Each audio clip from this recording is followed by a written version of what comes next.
A few days later, King Thidrek rode out with a large body of men to the town called Rana.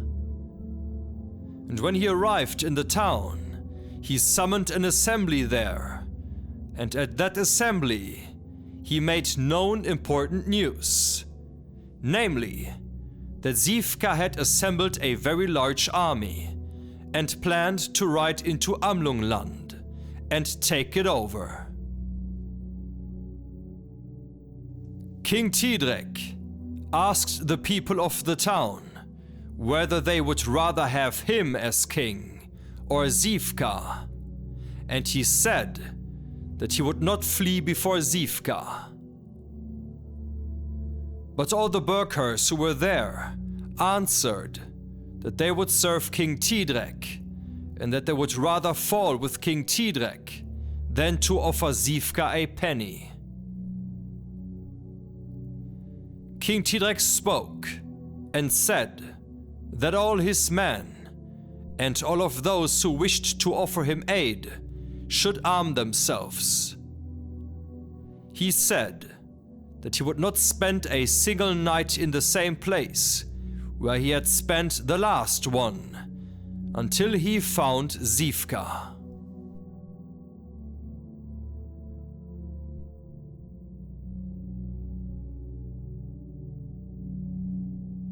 King Thidrek now rode out of the town of Rana, and he had now 8,000 men.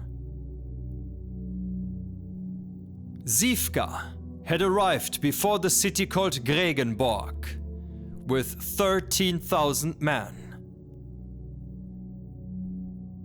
King Thidrek came toward them.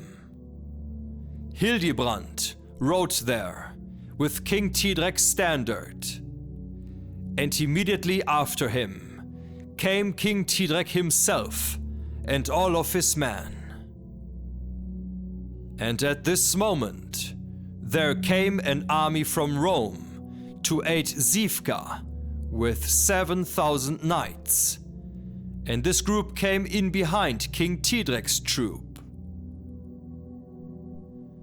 When the Amlungs became aware of this, King Thidrek and his standard turned to meet the Romans.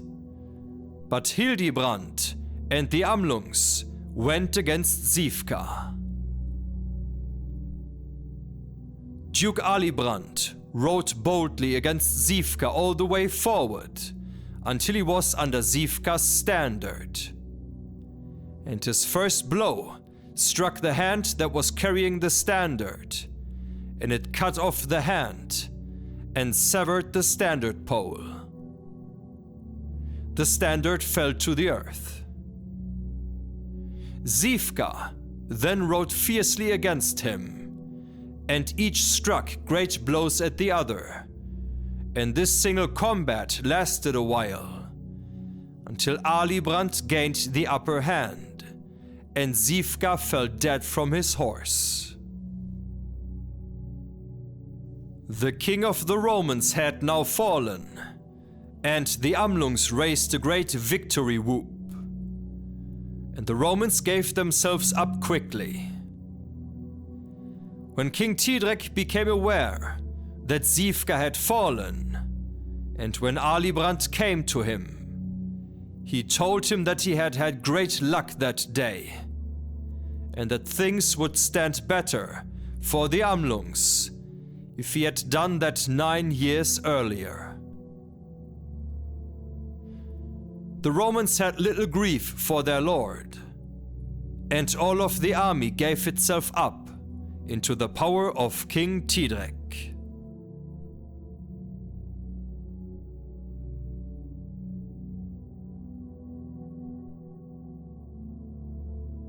King Thidrek rode now with his army the road that led to Rome. Cities and castles were given up to him wherever he went. And he rode into Rome with all of his army, and rode up to the hall that had belonged to King Erminrek. And he set himself on his high seat, and Hildibrand placed the crown of King Erminrek on his head. All of the knights who had served King Erminrek then went to him and became his vassals. Everyone in this kingdom now bowed before him, some with friendship, and some because they did not dare do otherwise. King Thidrek then had many things made that one can still see. He had the bath built that is called Thidrek's bath, and in Rome he had a likeness made of his horse Falca and of himself. That was made of copper. He had other likenesses made in the North City. There he stands on a tower and raises his sword Ekkisax toward the stone bridge crossing the river.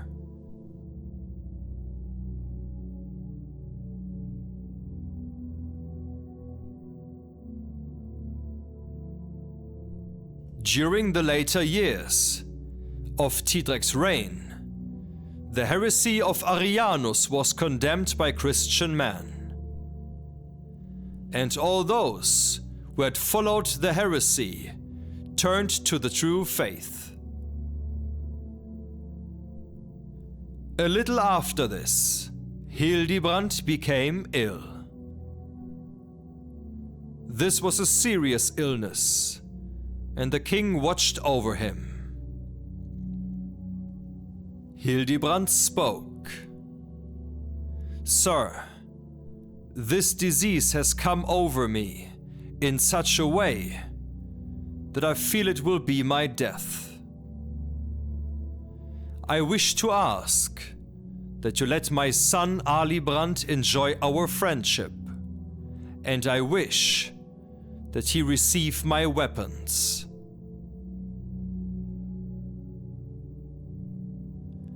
A little later, Hildibrand died, and King Thidrek wept for his good friend. King Thidrek had his body prepared richly and gave him a rich funeral, and there was much grief for Hildibrand. And in all of these stories, there is no man praised as much as Hildibrand. And he was praised most for his faithful dedication to King Thidrek, as well as for the fact that he was the most valorous of men, the best in battle, and the most generous of money. German men say that he was 150 years old when he died. But German songs say that he was 200 winters old.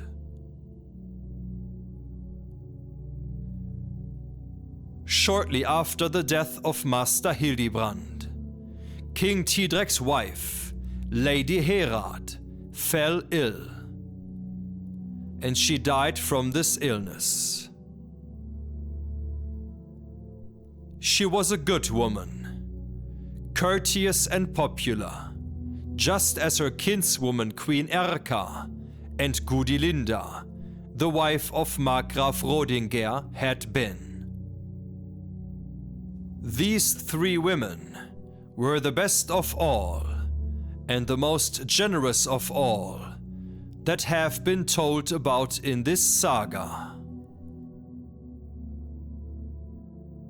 A time of great grief began for King Thidrek, just after he had regained his kingdom of Amlungland, and conquered that of his uncle Ermanrik, and defeated Sifka Balrad.